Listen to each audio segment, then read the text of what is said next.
Alors, j'aurais aimé également pouvoir vous montrer les images ou les photos de toutes ces astuces dont je vous parlais, que le Saint-Esprit m'a inspiré, et toute la gloire lui en revient encore. Malheureusement, pour des raisons techniques et indépendantes de ma volonté, cela m'est impossible. C'est donc pourquoi je n'ai pas pu vous en rajouter, alors que je l'aurais tellement aimé, je l'aurais tellement souhaité, mais ça ne m'a pas été donné. Merci d'avance de faire preuve de compréhension, là encore avec moi.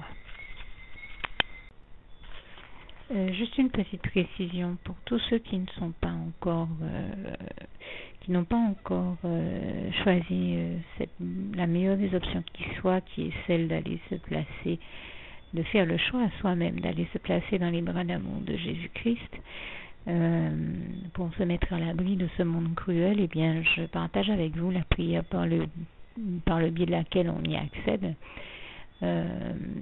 Et commence par vous rappeler également ce passage de Jean 14 verset 6 où il est écrit que Jésus-Christ est le chemin, la vérité et la vie. Nul ne vient au Père, Dieu, sans passer par le Fils Jésus-Christ, bien sûr. Je le dis à ma manière, vous regarderez comme il est actuellement écrit dans vos Bibles là encore. Et donc, n'hésitez pas à ouvrir vos cœurs à Dieu, à Jésus, à son Saint-Esprit, à être sincère avec lui et à lui adresser la prière qui suit, à lui dire tout simplement, Éternel mon Dieu, Seigneur Jésus-Christ, moi, un tel, vous dites votre nom et votre prénom, je t'accepte aujourd'hui comme mon sauveur personnel, le seul maître et roi de ma vie.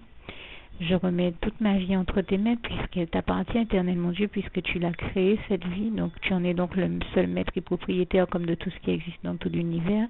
Je remets donc toute ma vie entre tes mains, je te la donne.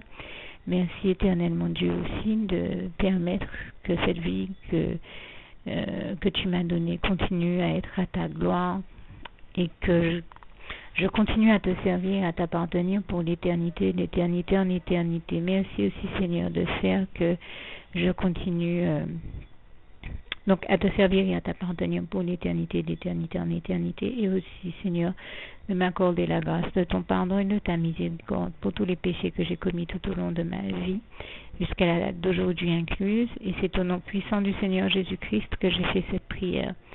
Et à vous tous qui avez fait cette prière, je vous dis que Dieu vous bénisse abondamment, puissamment, richement, et surtout n'hésitez pas à la partager avec tous vos proches et contacts, amis, membres de vos familles, collègues, bien-aimés, tous ceux que vous aimez, et surtout tous ceux à qui Dieu vous mettra à cœur, avec qui Dieu vous mettra à cœur de la partager.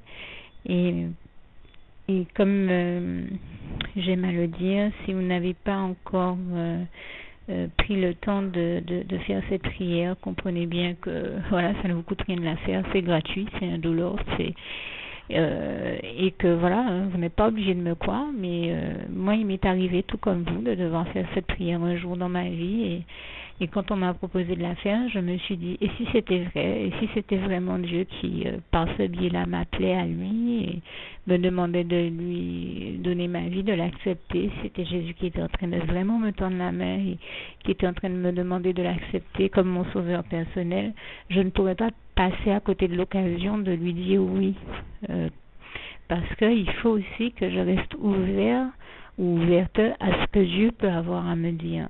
Il faut que je garde mon cœur et mon intellect ouvert à ce que Dieu peut avoir à me dire. Donc je me suis dit, je ne peux pas courir le risque de passer à côté de mon éternité, de passer à côté des meilleures choses de la vie, surtout si le maître et créateur de la vie m'appelle et cherche à me sauver. Pour être sauvé, il faut bien que je lui dise oui, que je souhaite qu'il me sauve. Oui, Seigneur Jésus-Christ, je t'accepte comme mon sauveur personnel. Et c'est le sens de cette prière. Et comme je dis, elle ne nous coûte rien à faire. Et puis surtout, moi je vous dis, du jour où je l'ai faite, j'ai vu Jésus changer ma vie en mieux sur tous les plans. Et donc je crois que ça ne vous coûtera rien, ça ne vous coûte rien vous non plus de la faire et puis d'expérimenter, de regarder comment les choses vont se dérouler dans votre vie, de regarder Jésus changer votre vie en mieux, à vous aussi. Et d'en faire l'expérience. Et pour en faire l'expérience, il faut commencer par faire cette prière. Donc si vous ne l'avez pas encore dite, réembobinez tout simplement cette vidéo ou ce document si vous préférez, réécoutez-le et dites avec moi la prière que vous m'avez entendu mentionner. Et n'oubliez surtout jamais que que tout est possible à celui qui croit en Dieu, en Jésus-Christ et en son Saint-Esprit, comme il est écrit en Marc 9, verset 23, et que tout est possible à Dieu, comme il est écrit en Marc 10, verset 27. Que Dieu vous bénisse donc et à bientôt.